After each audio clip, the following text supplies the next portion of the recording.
एक तरफ जुडिशरी हर सिटीजन को न्याय दिलाती है, तो दूसरी तरफ एडमिनिस्ट्रेशन हर गांव, शहर और डिस्ट्रिक्ट तक सरकार की पॉलिसीज और सर्विसेज पहुंचाती है। दोनों मिलकर हरियाणा को स्मूथली चलाते हैं। आइए समझते हैं हरियाणा की जुडिशरी और एडमिनिस्ट्रेशन। अब मॉडर्न सिस्टम को समझना है तो पहले बुनियाद पे चलते हैं।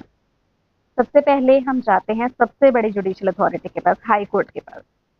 तो जो आज हम पंजाब और हरियाणा हाई कोर्ट के नाम से जिसे हम जानते हैं, उसकी शुरुआत इंडिया में नहीं हुई थी। वो असल में लाहौर हाई कोर्ट के रूप में 20 मार्च 1919 को एस्टैब्लिश हुआ था। उसके पास बहुत बड़ा आधिकारिक क्षेत्र था। फिर 1947 में जब पार्टीशन हो गई तो पंजाब दो हिस्सों में बट गया। वेस्ट पंजाब पाकिस्तान के पास चला गया और ईस्ट पंजाब इंडिया के पास। अब इसके बाद प्रॉब्लम शुरू हो गई।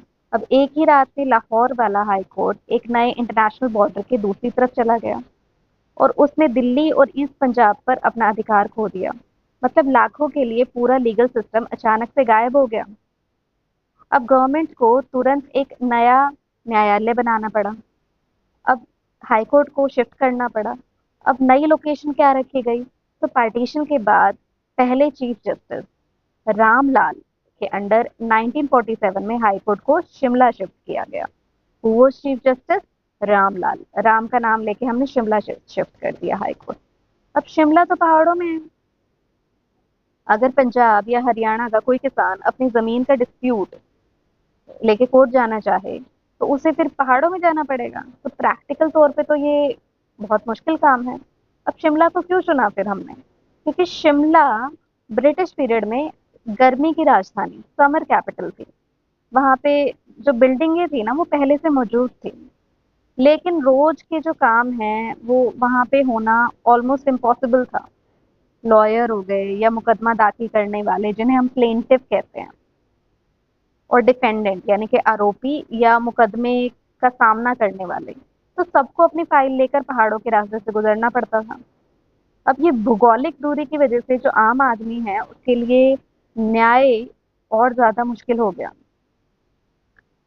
तो आखिरकार 17 जनवरी 1955 को हाई कोर्ट को शिमला से फिर चंडीगढ़ शिफ्ट कर दिया गया।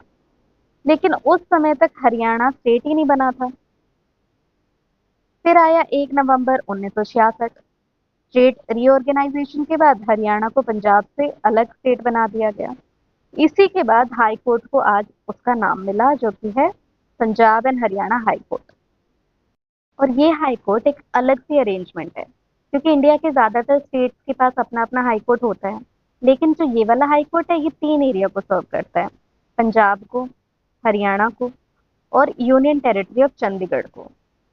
ये भौगोलिक ज्योग्राफिकल जरूरत की वजह से इस तरीके से बनाया गया है।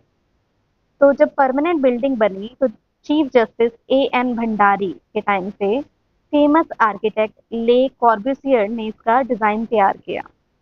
ये बिल्डिंग इतनी खास बनी कि जुलाई 2016 में इसे यूनेस्को वर्ल्ड हेरिटेज साइट यानी कि विश्व धरोहर स्थल का दर्जा मिला। एक वक्त जो इंस्टीट्यूशन अपनी जगह ढूंढ रहा था, आज दुनिया भर में एक परमानेंट और ग्लोबली रिकॉग्नाइज्ड इंस्टीट्यूशन बन चुका था। और अप्रैल 2026 के हिसाब से पंजाब और हरियाणा हाई कोर्ट के चीफ जस्टिस हैं जस्टिस शील नागू, फिलहाल जो हैं। हाई कोर्ट के नीचे आता है डिस्ट्रिक्ट और सेशन कोर्ट। तो जब ये सिविल मैटर को सुनते हैं तो इन्हें डिस्ट्रिक्ट कोर्ट कहा जाता है, जैसे घर का, दुकान का, कॉन्ट्रैक्ट का, ये सिविल केसेस। पर अगर मान लो एग्रीकल्चरल लैंड का कोई डिस्प्यूट है, कोई पार्टीशन, एग्रीकल्चर लैंड के पार्टीशन का डिस्प्यूट है, उसमें किसी जो रिकॉर्ड होते हैं उसमें कुछ चेंज कर दिया, तो वो सब आएगा रेवेन्यू कोर्ट में। और फिर ग्राउंड लेवल पे तहसीलदार होते हैं, सब तहसीलदार होते हैं जो लैंड रिकॉर्ड को संभालते हैं। और मान लीजिए डिस्ट्रिक्ट कोर्ट और सेशन कोर्ट कोई सीरियस क्रिमिनल केस वगैरह देख रहा है, जैसे मर्डर हो गया, रेप हो गया, डकैती हो गया, तो उसे कहते हैं सेशन कोर्ट। दोनों के जो ऑफिसर होते हैं, दोनों पे जो ऑफिसर बैठते हैं उसे हम कहते हैं डिस्ट्रिक्ट एंड सेशन जज। ठीक है, जज कौन अपॉइंट करता है? गवर्नर, हाई कोर्ट की कंसल्टेशन के बाद। फैमिली लॉ होता है परिवार से जुड़े हुए कानून, उसके लिए अलग सिस्टम हमने बनाया है, पारिवारिक न्यायालय, फैमिली कोर्ट।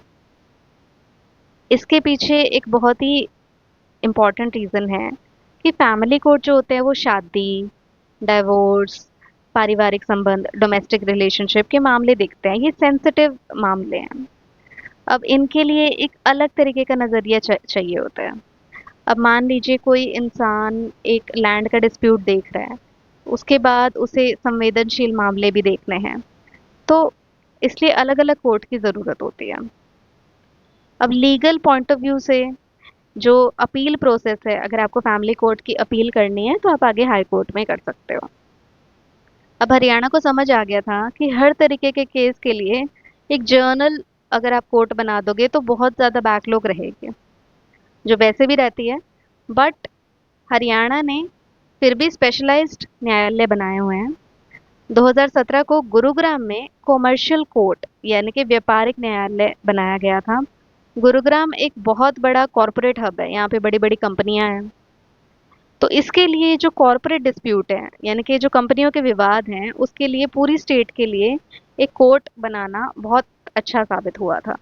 और पर्यावरण न्यायालय यानी कि एनवायरमेंटल कोर्ट ने जो इस स्पेशलाइजेशन है उसे और आगे बढ़ाया, क्योंकि पर्यावरण से जो रिलेटेड इश्यूज थे उनको उन्होंने हैंडल किया। मान लीजिए कोई फैक्ट्री नदी में केमिकल छोड़ रही है, तो उस केस को समझने के लिए वैज्ञानिक मापदंड, ठीक है, प्रदूषण की जो सीमा है, जो पर्यावरण पर प्रभाव की जो स्टडीज हैं, उन सबको समझना पड़ेगा।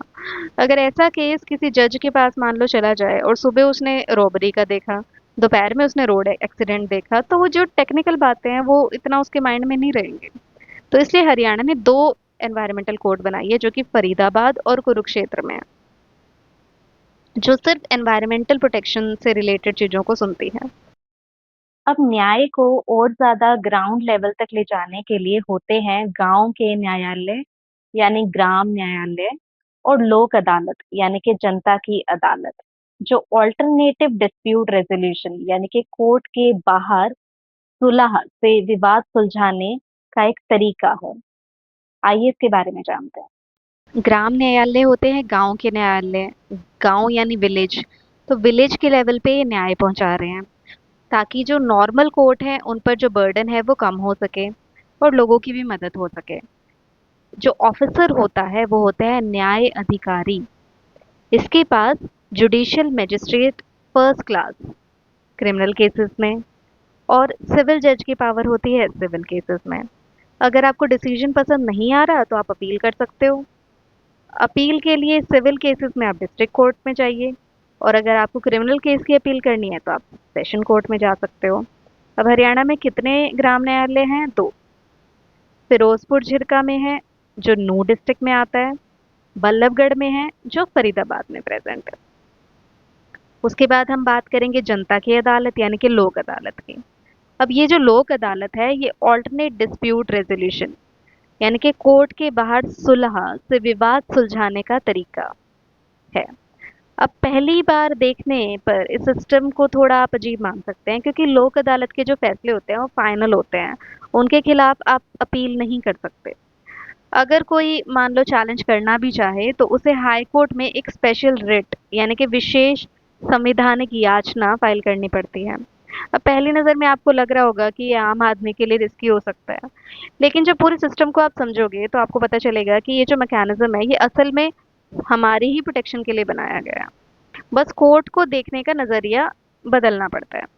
अब जो एक नॉर्मल कोर्ट होता है वो दो पक्षों के बीच मुकाबले वाला एक सिस्टम होता है, उस पे काम करता है। इसे कहते हैं एडवर्सेरियल, यानी दो पार्टीज अपनी अपनी बात रखती हैं और जज एक फैसला सुना देता है। इसके बाद हारने वाली पार्टी सालों तक अपील्स करती रहती है। लेकिन लोक अदालत का मकसद लड़ाई है ही नहीं, इसका मकसद है आपसी सहमति, कॉन्सेंसस। अब लोक अदालत की जो बुनियाद है वो आर्टिकल 39A और 42nd कॉन्स्टिट्यूशनल अमेंडमेंट एक्ट 1976 के थ्रू लगाई गई थी, ताकि लोगों को फ्री लीगल एड यानी कि मुफ्त कानूनी मदद मिल सके। अब ये सिर्फ वही केसेस सुनती है जहां दोनों पार्टीज के बीच आपसी समझौता पॉसिबल है, यानी ये किसी पर जबरदस्ती डिसीजन नहीं थोप रही। अब ये पुराने सिविल डिस्प्यूट या कोई ऐसे क्रिमिनल केसेस जिसमें कानून के मुताबिक समझौता हो सकता है, जिसे कहते हैं कंपाउंडेबल क्रिमिनल केसेस, तो उनको वो सुलझाने की कोशिश करती है। फाइनल ऑर्डर तभी पास होता है जब दोनों पार्टी समझौते के लिए मान जाती हैं, और वही फिर अग्रीमेंट कानूनी रूप से लागू बन जाता है। तो इसीलिए लोक अदालत में जो अपील ना होना, ये उसकी कमी नहीं है, ये उसकी सबसे बड़ी खासियत है। उसी तरीके से नॉर्मल कोर्ट में आपने देखा होगा एक जज होता है, बट इसमें क्या होता है, इसमें पावर के बैलेंस को बनाए रखने के लिए एक जज नहीं होता, इसमें तीन अलग लोग होते हैं। कौन होते हैं वो तीन लोग? पहला तो जज, दूसरा वकील यानी कि लीगल एडवोकेट, और तीसरा एक सोशल वर्कर, समाज सेवी। जज देखते हैं कि सेटलमेंट कानून के हिसाब से है या नहीं। एडवोकेट देखेंगे कि किसी पार्टी के जो संवैधानिक अधिकार है यानी कॉन्स्टिट्यूशनल राइट, उनका उल्लंघन तो नहीं हो रहा। और सोशल वर्कर दोनों पार्टी के बीच के इंसानी और जो सामाजिक पहलू है, उनको समझने में मदद करेगा। अब हरियाणा की पहली परमानेंट लोक अदालत, परमानेंट इस शब्द को हम अभी समझेंगे, ये 7 अगस्त 1998 को चंडीगढ़ में स्टैब्लिश हुई थी। आज हरियाणा में अंबाला, गुरुग्राम, रोहतक, हिसार और कई डिस्ट्रिक्ट में 15 परमानेंट लोक अदालत हमारे यहाँ पे है, जो फ्री और जल्दी जस्टिस दिलवाती है। अब 3 तरीके के प्रकार होते हैं देखो लोक अदालत के। नेशनल लोक अदालत होती है, ये क्या हो करती है, ये साल में 4 बार एक ही दिन पूरे देश में लगाई जाती है। हरियाणा में भी सभी डिस्ट्रिक्ट में इसका आयोजन किया जाता है। इस दिन बहुत सारे जजेस मिलकर ज़्यादा से ज़्यादा केसेस को सेटलमेंट के थ्रू ख़त्म करने की कोशिश करते हैं। उसके बाद आती है परमानेंट लोक अदालत, जो हमारे हरियाणा में 15 हैं। अब ये हमेशा चलने वाली लोक अदालत होती हैं। परमानेंट आपको नाम से ही पता चल रहा होगा। इसमें सिर्फ पब्लिक यूटिलिटी सर्विस से जुड़े विवाद सुने जाते हैं। अब क्या होता है पब्लिक यूटिलिटी सर्विस? ये होता है बिजली, पानी, ट्रांसपोर्ट, इंश्योरेंस, बैंकिंग, ठीक है? इस तरीके की सर्विसेज आती हैं इसके अंदर। और लास्ट है डेली लोक अदालत। ये रोज़ या ज़रूरत के हिसाब से जो डिस्ट्रिक्ट कोर्ट होते हैं उनमें चलाई जाती है। इसका काम कोर्ट में पड़े जो पेंडिंग केस हैं, उनको समझौते के ज़रिए जल्दी निपटाना होता है। नेक्स्ट, स्टेट को चलाने की जिम्मेदारी होती है एग्जीक्यूटिव ब्रांच की, यानी कि कार्यपालिका की। अब कार्यपालिका के अंडर आता है स्टैट्यूटरी बॉडी। स्टैट्यूटरी बॉडी वो संस्था या ऑर्गेनाइजेशन होती है जो पार्लियामेंट या स्टेट लेजिस्लेचर यानी संसद या राज्य विधानमंडल के बनाए हुए कानून यानी कि एक्ट के थ्रू बनाई जाती है। मतलब पहले कानून बनता है, फिर उस कानून के तहत लॉ, मतलब कानून यानी लॉ, लॉ के तहत बॉडी का गठन किया जाता है। अब स्टैट्यूटरी मतलब लॉ या कानून से बना हुआ बॉडी, यानी कि एक्ट के थ्रू बनी हुई बॉडी। अब क्यों बनाया जाता है इन्हें? किसी स्पेशल पर्पस, खास उद्देश्य के लिए बनाया जाता है, जैसे रिक्रूटमेंट करने के लिए, भर्ती करने के लिए, मानव अधिकार यानी कि ह्यूमन राइट्स के लिए, करप्शन की जांच करने के लिए, इलेक्शंस कंडक्ट करने के लिए, चुनाव करने के लिए, पैसे से जुड़े मामले यानी कि फाइनेंस के मामलों के लिए। इसलिए हरियाणा में भी अलग अलग काम यानी फंक्शंस के लिए अलग अलग स्टैट्यूटरी बॉडी बनाई गई है। अब अगर हर डिपार्टमेंट अपनी खुद की भर्ती खुद करने लग जाए, तो नेपोटिज्म यानी भाई भतीजावाद और फेवरेटिज्म बढ़ने का खतरा रहता है। इसलिए हरियाणा ने जो भर्ती है यानी कि रिक्रूटमेंट है, उसको एक ही संस्था के थ्रू करने का फैसला किया। तो स्टेट के जो सबसे इम्पोर्टेंट एडमिनिस्ट्रेटिव ऑफिसर्स होते हैं, उनकी जो भर्ती है, उनकी जो रिक्रूटमेंट है, वो हरियाणा पब्लिक सर्विस कमीशन करता है। आप एचसीएस का पेपर देते हैं, वो भी हरियाणा पब्लिक सर्विस कमीशन के थ्रू दिया जाता है। एचपीएससी की स्थापना 1966 में हुई। हरियाणा स्टेट बनने के दिन ही हुई थी। इसका जो हेडक्वार्टर है वो पंचकुला में है। यही हरियाणा सिविल सर्विसेज के टॉप ऑफिसर्स का सिलेक्शन करता है। लेकिन बाकी बहुत से जो बड़े स्टाफ हैं, जैसे clerk, technicians, front line employees, उनकी जो रिक्रूटमेंट है वो हरियाणा स्टाफ सिलेक्शन कमीशन करता है। अब हरियाणा स्टाफ सिलेक्शन कमीशन की स्थापना जनवरी 1970 में हुई थी। लेकिन सिर्फ इतनी बड़ी ब्यूरोक्रेसी यानी कि सरकारी कर्मचारियों का जो तंत्र होता है, उसको रिक्रूट कर लेना ही काफी नहीं होता। उससे कंट्रोल और मॉनिटर उससे भी ज्यादा मुश्किल काम होता है, क्योंकि जब हजारों गवर्नमेंट ऑफिशियल नियम लागू करने की शक्ति का यूज करते हैं तो भ्रष्टाचार हो गया यानी कि करप्शन, लापरवाही, नेग्लिजेंस या फिर अब्यूज ऑफ पावर यानी कि अधिकार का गलत इस्तेमाल। तो इन सब को रोकना थोड़ा सा मुश्किल होता है। तो सवाल ये है कि इतनी बड़ी ब्यूरोक्रेसी को कैसे आप अकाउंटेबल करेंगे, यानी जवाबदेह उन्हें कैसे बनाएंगे। मान लीजिए कोई लोकल गवर्नमेंट ऑफिसर किसी परमिट को अप्रूव करने के लिए आपसे रिश्वत मांगता है, तो आप हाई कोर्ट के तो चक्कर काटोगे नहीं ना 10-10 साल। तो सिस्टम रोजमर्रा की जिंदगी में ऑफिशियल्स को जवाबदेह कैसे बनाए, इसके लिए हरियाणा ने कई स्पेशलाइज्ड स्टैट्यूटरी वॉचडॉग्स बनाए, यानी कि कानून के द्वारा बनाए गए निगरानी संस्थान। अब ये इंडिपेंडेंट कमीशंस होते हैं, इंडिपेंडेंट आयोग होते हैं जो नॉर्मल ब्यूरोक्रेसी को बाईपास यानी कि बीच का सिस्टम हटाकर सीधा काम करना करके सिटीजन्स को डायरेक्ट अकाउंटेबिलिटी देते हैं, जैसे लोकायुक्त। तो लोकायुक्त करप्शन के खिलाफ सबसे बड़ा इंस्टीट्यूशन है। लेकिन ये असल में काम कैसे करता है? तो क्या ये पुलिस की तरह है लोकायुक्त? नो। लोकायुक्त एक independent quasi judicial investigative body है। इसका मतलब अभी मैं बताती हूँ। क्वासी मतलब पूरी तरह वो नहीं है, आधा है। जुडिशियल मतलब कोर्ट वगैरह, जो जुडिशरी आपने पढ़ा है। तो कोर्ट जैसी जांच करने वाली स्वतंत्र संस्था है लोकायुक्त। इसका काम गवर्नमेंट ऑफिशियल के गलत कामों की जांच करना है।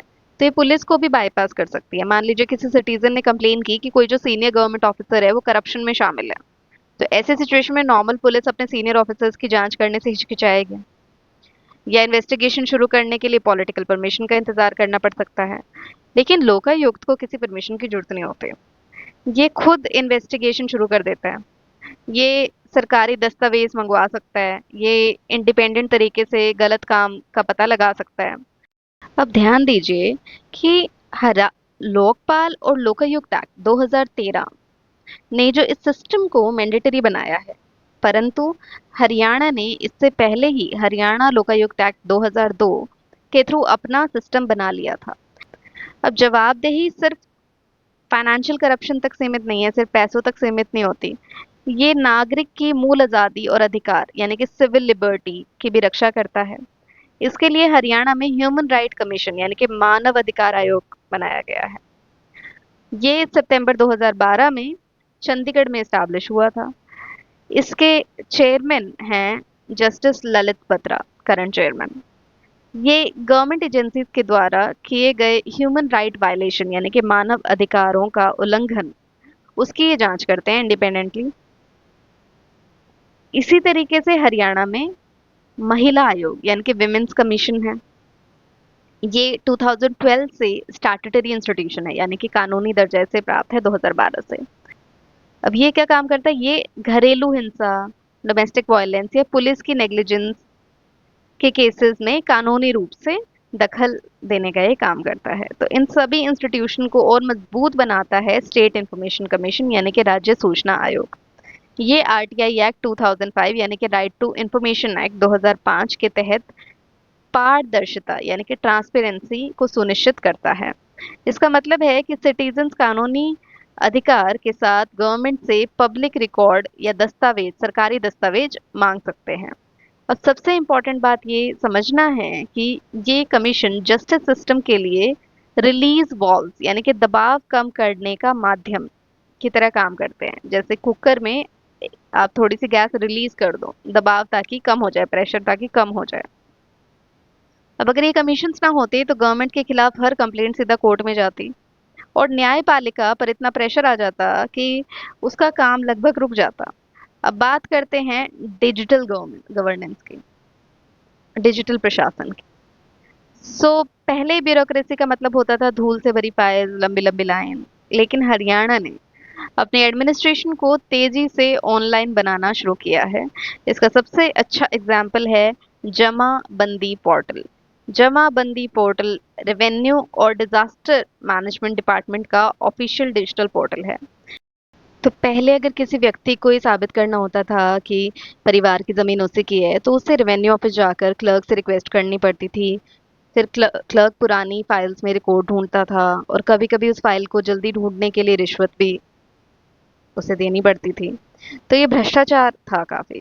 जमाबंदी पोर्टल ने इस पूरे प्रोसेस को बदल दिया। अब सिटीजन को क्लर्क के पास जाने की कोई ज़रूरत नहीं है। वो पोर्टल के माध्यम से अपनी नकल यानी कि ज़मीन की रिकॉर्ड की सर्टिफाइड कॉपी अपना डाउनलोड कर सकता है और ज़मीन किससे किसके नाम ट्रांसफ़र हुई उसका रिकॉर्ड भी देख सकता है। और क्रॉप गिरदावरी यानी कि फसल की आधिकारिक जांच और रिकॉर्ड भी ऑनलाइन अपनी चेक कर सकता है। तो ये सब ऑनलाइन करने से गवर्नमेंट ने इंफॉर्मेशन पर लोकल ब्यूरोक्रेसी का जो एक अधिकार है उसको खत्म कर दिया, मोनोपोली उन्होंने खत्म कर दी और वही पावर सीधे सिटीजन्स के हाथ में दे दी। पर अगर हमें असली तस्वीर देखनी है गवर्नेंस की तो हमें ग्राउंड लेवल पे जाना पड़ेगा, विलेज और सिटीज के लोकल लेवल पे जाना पड़ेगा। और यहीं से शुरू होता है थर्ड टीयर ऑफ गवर्नमेंट यानी कि स्थानीय स्वशासन। काफी समय तक सारी जो पावर थी वो सिर्फ सेंटर और स्टेट गवर्नमेंट के पास थे, लेकिन 73rd और 74th कॉन्स्टिट्यूशनल अमेंडमेंट 1992 ने पावर को लोकल लेवल तक ट्रांसफर कर दिया। इस प्रोसेस को डेमोक्रेटिक डिसेंट्रलाइजेशन यानी कि लोकतांत्रिक शक्तियों का स्थानीय स्तर पर वितरण कहते हैं। हरियाणा में ये सिस्टम दो हिस्सों में बांटा हुआ है, रूरल एरियाज और अर्बन एरियाज। जो रूरल एरियाज होते हैं वहाँ होती है पंचायती राज इंस्टीट्यूशन। ये 3 टियर स्ट्रक्चर है यानी कि सबसे नीचे होती है ग्राम पंचायत जो एक विलेज को गवर्न करती है। इसकी बुनियाद है ग्राम सभा जिसमें गांव के सभी रजिस्टर्ड एडल्ट वोटर्स शामिल होते हैं यानी कि 18 साल से ऊपर। ये डायरेक्ट पार्टिसिपेटरी डेमोक्रेसी यानी कि सीधी जन भागीदारी वाला लोकतंत्र है। उसके ऊपर होता है पंचायत समिति जो एक ब्लॉक के विलेजेस को मैनेज करता है और सबसे ऊपर होता है जिला परिषद जो डिस्ट्रिक्ट लेवल पर काम करता है। वहीं पे अर्बन एरिया की बात करें तो होती है अर्बन लोकल गवर्नमेंट। हरियाणा की लगभग 38% पॉपुलेशन सिटीज में रहती है। अर्बन एरियाज के लिए 74th कॉन्स्टिट्यूशनल अमेंडमेंट के तहत अलग सिस्टम बनाया गया। हरियाणा में कुल 87 अर्बन लोकल बॉडीज हैं। इनमें शामिल हैं 53 म्युनिसिपल कमेटीज, छोटे या ट्रांजिशन वाले अर्बन एरियाज के लिए 53 हैं, आधी से भी ज़्यादा। 23 है बड़े शहरों के लिए 23 म्युनिसिपल काउंसिल्स और 11 म्युनिसिपल कॉरपोरेशंस हैं 5 लाख से ज़्यादा पॉपुलेशन वाले बड़े सिटीज जैसे फरीदाबाद और गुड़गांव। लेकिन इन लोकल बॉडी को चलाने के लिए पैसा और फेयर इलेक्शन की ज़रूरत होती है। तो इसके लिए दो इम्पोर्टेंट इंस्टीट्यूशन काम करते हैं। पहला है स्टेट इलेक्शन कमीशन जो नवंबर 1993 में पंचकुला में एस्टैब्लिश हुआ। ये लोकल बॉडी इलेक्शन कंडक्ट करता है ताकि जो राजनीतिक दखल है वो ना हो। दूसरा है स्टेट फाइनेंस कमीशन। ये डिसाइड करता है कि स्टेट गवर्नमेंट का जो रेवेन्यू है वो पंचायती राज इंस्टीट्यूशंस और अर्बन लोकल बॉडीज के बीच में कैसे बटेगा ताकि उनके पास अपने काम करने के लिए ज़रूरी फंड्स मौजूद हों। अब अगर पूरी जर्नी को हम देखते हैं तो हरियाणा ने 1947 के बाद हाई कोर्ट की शुरुआत की, फिर चंडीगढ़ में अपना परमानेंट हाई कोर्ट बना लिया जो आज यूनेस्को वर्ल्ड हेरिटेज साइट है। उसके बाद हमने स्पेशलाइज कोर्ट्स देखे, एंटी करप्शन इंस्टीट्यूशन देखे, ह्यूमन राइट कमीशन देखे, विमेन कमीशन देखे, डिजिटल पोर्टल देखे, लोकल सेल्फ इंस्टीट्यूशन देखे, जिससे गवर्नेंस मजबूत बनी। अगर आपको आज का लेक्चर कहीं भी हेल्प किया तो kindly like, subscribe and share with your friends. Thank you so much. जय हिंद।